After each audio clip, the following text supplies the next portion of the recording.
Good evening and welcome to this episode of In Harmony with Nature. I'm your host, Mike Shacklock.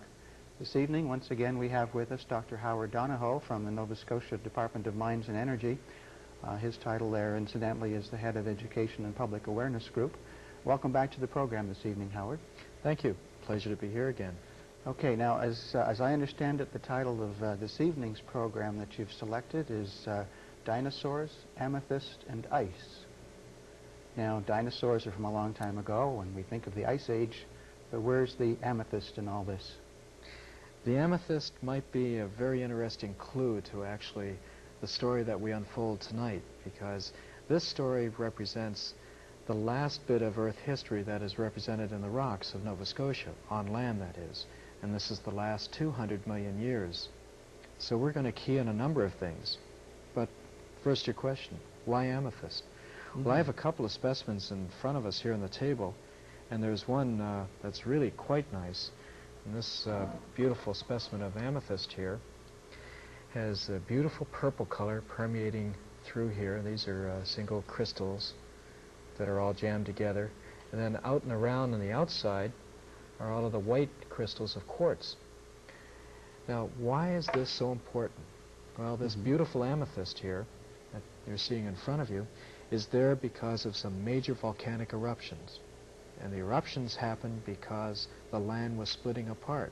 And the land split apart and formed a valley that created a life zone for some of the dinosaurs that we find.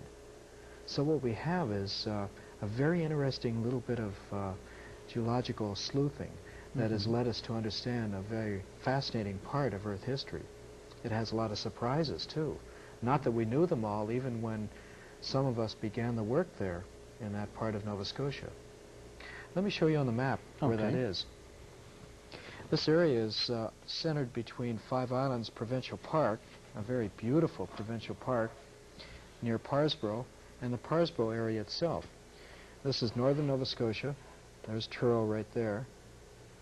And over here is Parsboro. And Five Islands Provincial Park is located right there. So what we're going to be looking at is the geology of this area right in here.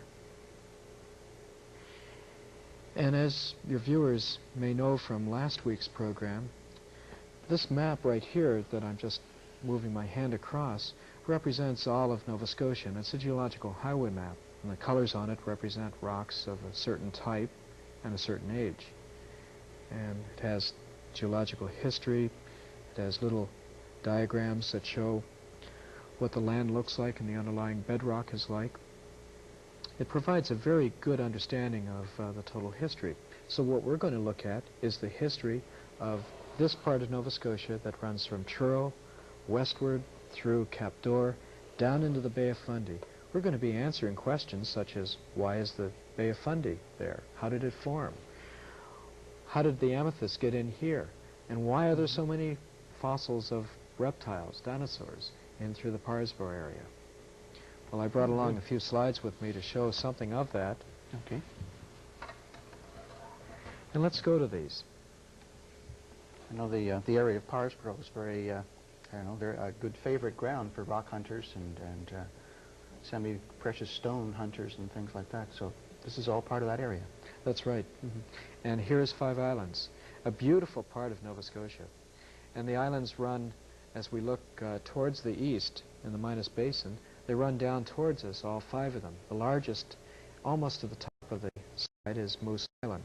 And then the mainland, where the main part of the park is at the upper part. The important thing here are dinosaurs. This is what has captured everybody's imagination. And there's a slide of it. But I brought along with me an actual block of this rock. So there's one in the slide, and here's one on the table that we can actually talk about. And this is really quite spectacular. See, here's the footprint right in here. And this reptile, or dinosaur, had 3 toes. And this is an impression left as this huge weight squashed down into the mud and soft sand, and then later rivers with water rich in sand and mud filled in. So this is actually a cast of where the footprint was. I see, like a plaster cast. Yeah, that's right. Yes. And that's what makes it so utterly fascinating. And the rock itself is an integral part of the discussion of all of this, because as we get into the understanding of how this came about, we begin to look at the actual geological history represented in the rocks.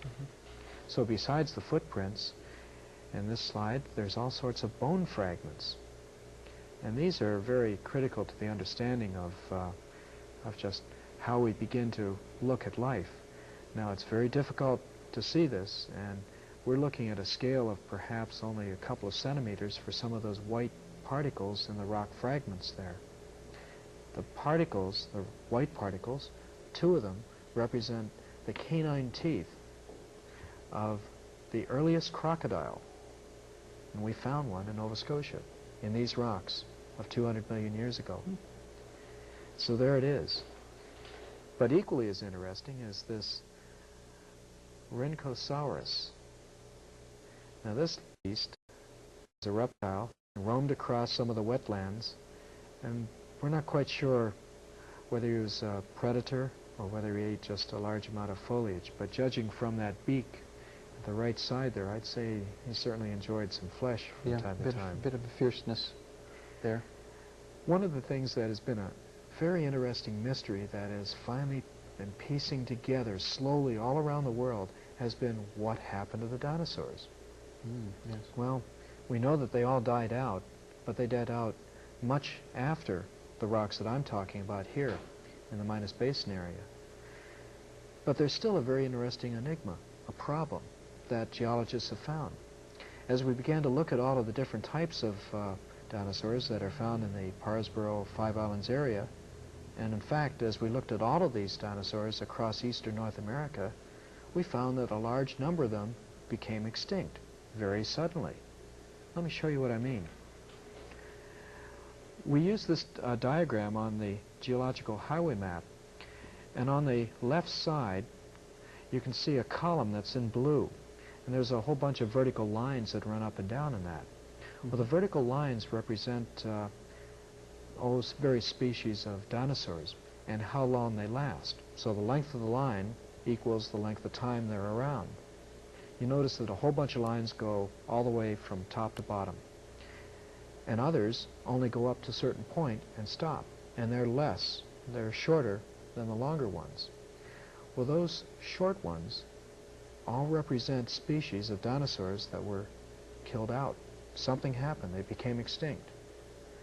Geologists have puzzled over this for a long time, and it took a large international team working at different times in different areas to bring together a hypothesis that suggests that there was actually an impact of an extraterrestrial body. And we even think, this is a guess now, we think we know where this might be. This slide of Manicouagan Reservoir in northern Quebec is an impact structure. It has a circular shape to it. It's where a large mass of material from out of our solar system plowed into the Earth. And we find all of the correct criteria for understanding that fact all around that lake. So as people have looked at it, they found all of these small and large-scale structures, and they've been able to date the rock. Scientists have dated the rock so it looks like it's around the time of one of these first extinctions of dinosaurs, so well recorded at Parsboro. So we have maybe 2 extinction periods. One at about 200 million years ago or thereabouts, and one much younger, which killed off all of the dinosaurs. But in Parsboro, we have that. And it's represented on this slide by that white line below the tree line on the right side of the slide. That white line is actually a layer of shale, white shale, that crops out along the surface underneath the lava flows, the basalt lava flows at the top. And that marks the boundary between 2 geological ages. Now that just happens to coincide with the time that we think the impact took place that wiped out the dinosaurs. So tucked away in all of these rocks, that little white line, we had no idea about its significance, and yet now we find that it has a great deal of significance, perhaps. So that's just one of the many mysteries that the Five Islands area has. But there are other things. We think that the valley that is now filled by water, Minas Basin, and the Bay of Fundy may have looked something like this. This is Death Valley in Southern California. And you can see that there's high hills on either side and a low valley that's sort of light-colored in the center. That's what we think this valley was. This valley was a rift valley, and it formed by a very interesting process of the crust of the earth pulling apart. But the history behind this pulling apart, you know, is a very complex one. So I have to backtrack a little bit. And there are three diagrams here representing land masses on the earth, sort of the continents as we know them, but put together by geologists at certain times. The one on the far left, where there's a large amount of ocean, represents the area that was developed first. That was 460 million years ago. And you can see that the light area, the light blue, is ocean, the green is North America, and the darker blue at the bottom, near the South Pole, is a whole bunch of other land masses, including southern Nova Scotia and, of all things, Florida. Now, as we move to the right, to the next diagram, this is at 380 million years ago, and now all of them are jammed together. And this is a major time of collision and mountain forming. So this is when the first of the Appalachians began to form. So what we now see is the Appalachian Mountains running from Alabama to Newfoundland. That's the time they formed, 380 million years ago. And moving to the right, we now go forward in time from that moment to about the time of the extinction of the dinosaurs, about 100 million years ago. And now we've begun to split apart all of those land masses into many different continents. And you can see the formation of the North Atlantic Ocean there and the beginning of the South Atlantic Ocean. So our story picks up between here, 100 million years ago, and as we move a little bit to the left, the one in the center, where all the land mass was together. See, this is actually a two-part problem that geologists have had to face. One is that we had a split in the Earth's crust that began to break apart like this, but it stopped. And that's the story that I'm telling tonight. That's the story of a failed rift that opened up and stopped, and then at some time later, out over this way, it opened up again and continued to open so that we actually formed the Atlantic Ocean. As my hands go farther and farther apart, that represents the breadth of the Atlantic that formed. So we're looking at this first initial rifting. Let's go back and have a look at what this may have been like. It's like pulling it apart, Nova Scotia. They were jammed together 380 million years ago. The one in yellow from ancient Africa, and the one in purple that came from North America. They were jammed together, and now they're being split apart about 200 million years ago. And if this process of splitting or rifting had continued, the yellow would have been back in Africa, perhaps, and we wouldn't have had southern Nova Scotia. No. But the exact process is actually quite interesting. If we go to those diagrams in detail, beginning at the upper left, you can see this process now begins with large amounts of heat. That's represented by the arrows at the base of that diagram. This represents a large amount of heat. Now, this is heat both in transmitting from one rock to another, or it's actually molten rock that moves upward. But the net effect is the same. It bulges up the Earth, and it begins to make cracks. And if some of the molten rock gets to the surface, those are the volcanoes. As you move to the right on this diagram, the next diagram shows that this valley has now begun to create itself and widen. And you see the edges are higher now. So there's a center of the valley and edges of the valley that are higher. This is called a rift valley, and the crust is still splitting apart. Now, the diagram in the center shows what happens if this begins to be flooded by water, either salt water or fresh water. And some of the East African rifts, Lake Tanganyika and other lakes like that, will form in these rift valleys and may become actually quite deep, over 500 meters in some cases.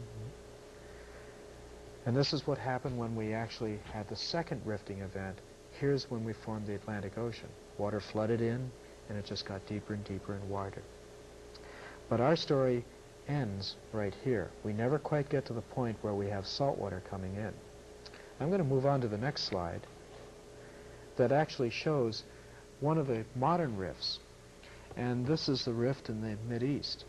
Not the political rift that's going on now, but one of the many geological rifts that has broken apart parts of Egypt from the Sinai Peninsula.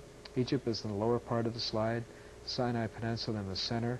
The Red Sea runs left to right, and the Gulf of Aqaba runs up into the valley that includes the Dead Sea, which is just about dead center top of the slide. These are rift valleys, and they split down at the opening of the Gulf of Aqaba in the Red Sea, and they're presently increasing in size. Today. Yeah. And they've been flooded by the sea, except for the upper reaches of the Rift Valley in Israel, Jordan, where it's simply water coming down into a low area forming the Dead Sea. Very salty because of all the salt water there. This is what we think happened in Nova Scotia. And this view of Nova Scotia, northern Nova Scotia, from a satellite shows the Minas Basin along one side, the lower side, and the arm of the Bay of Fundy on the left side.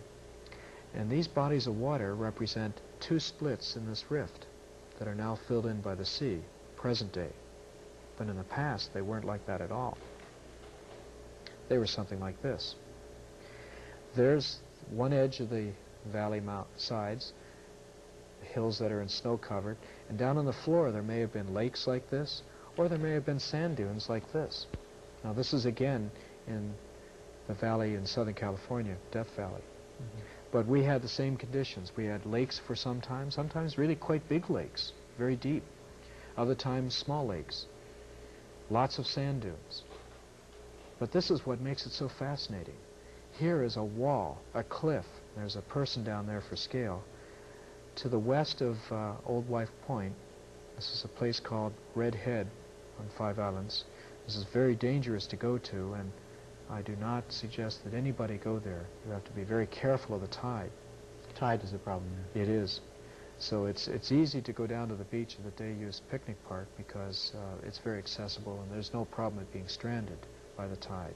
But as soon as you move past Old Wife Point, then the problem of being stranded really becomes serious. And that can mean that you're clambering on the rocks. So I emphasize, be very careful, anybody who wants to look at this. Okay. The cliff there is filled with the remnants of old sand dunes. And how do we know that? Well, there's one of my colleagues looking at the rocks, and he's examining a group of little pebbles that were once the valley floor, once the desert floor of this area. And all of these are sandblasted. So these represent the areas where the sand has been removed by the wind, leaving only the pebbles. This is what's called desert pavement. But as I go in to show you something even more interesting, right there is one of these fragments that has been sandblasted, right in the center.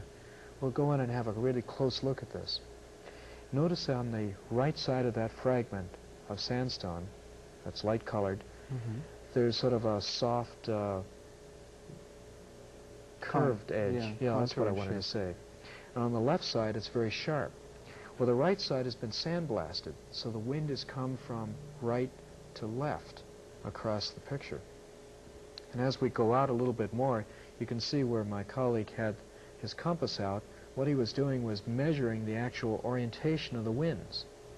So I can tell you now that the winds 200 million years ago blew generally from an easterly direction to a westerly direction, based on evidence like this, as well as looking at some of the shapes of the sand dunes. So this makes it really exciting as we begin to take apart this puzzle and look at its parts. Now we come to some of the more fascinating reconstructions. Along the area to the west of Five Islands Park is a series of lava flows in lake deposits and sand dunes. Now on this slide you can see on the right side this dark gray, medium gray that represents the lava flows. Then right in the center it's a large block of white or light gray. Those are the lake deposits. And then on the left there's red-brown sandstones representing all of the sand dunes. What I'm going to do is, because these layers are dipping from upper right to lower left, I'm going to rotate the camera and make them all horizontal so that we can have a look at it in the way that they were formed. All right. Now, there we are. Takes a little bit of getting used to. Yes. You can see the white line representing the layers of lake deposits is now horizontal. Okay.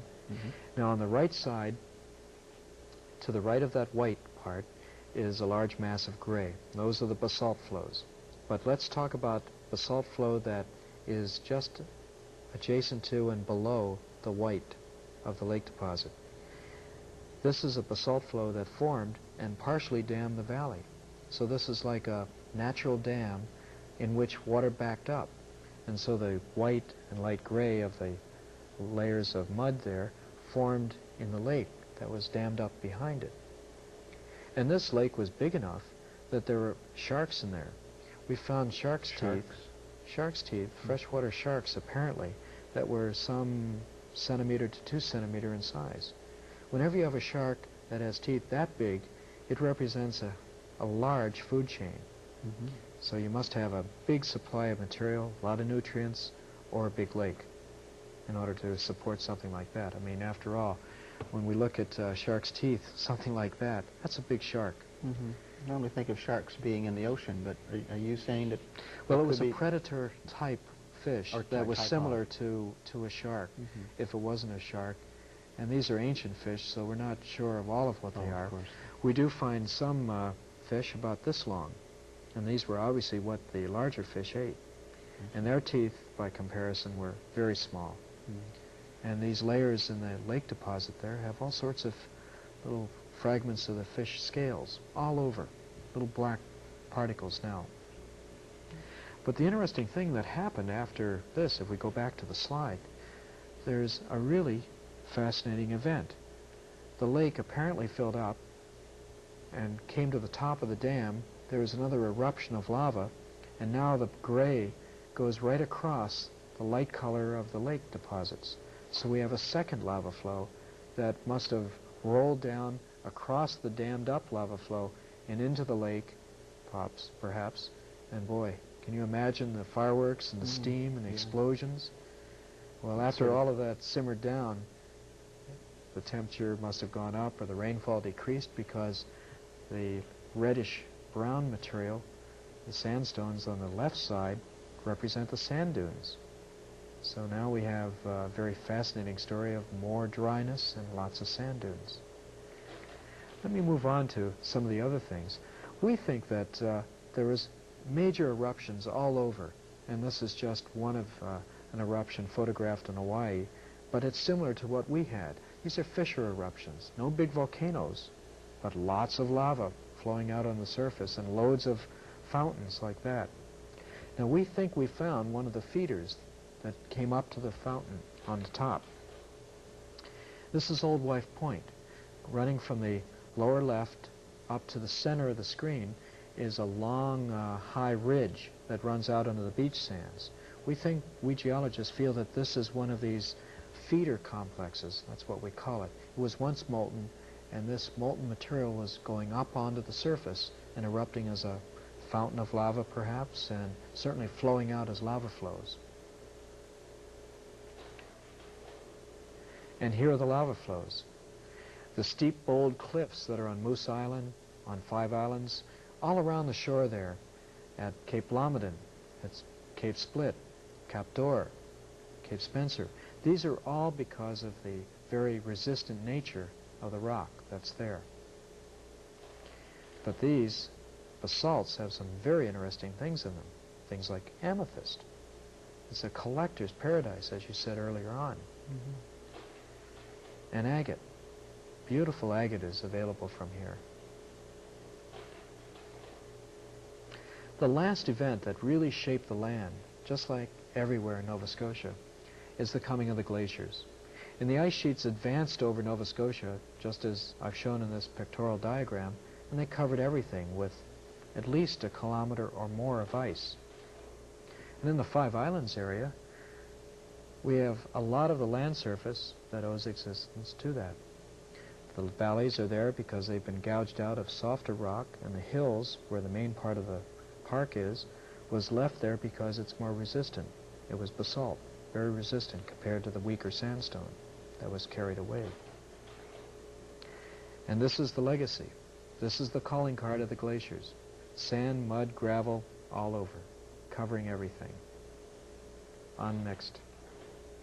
So Five Islands is a beautiful area to go to. It has sort of a natural mystery to it, and it has all sorts of very interesting questions and things like that that we geologists have just begun to solve.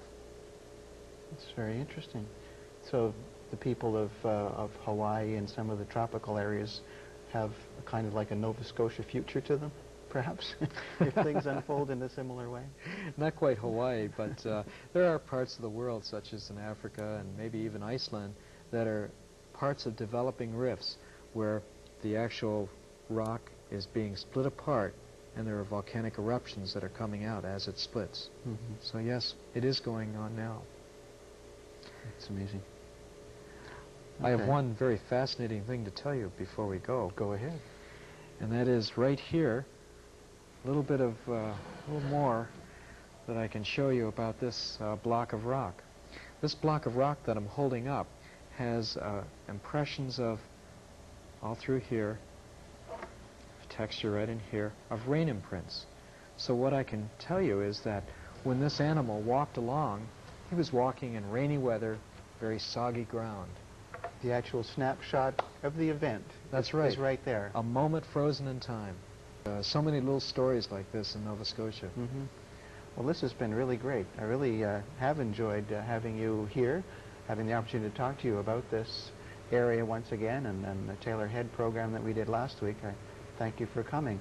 Our guest has been Dr. Howard Donahoe from the Nova Scotia Department of Mines and Energy, and there he heads up to the department or the section dealing with education and public awareness. Thank you once again for coming. I really enjoyed myself with this program. That brings us to a close of this episode of In Harmony with Nature. Join us again next week for the next program in the series. Good night.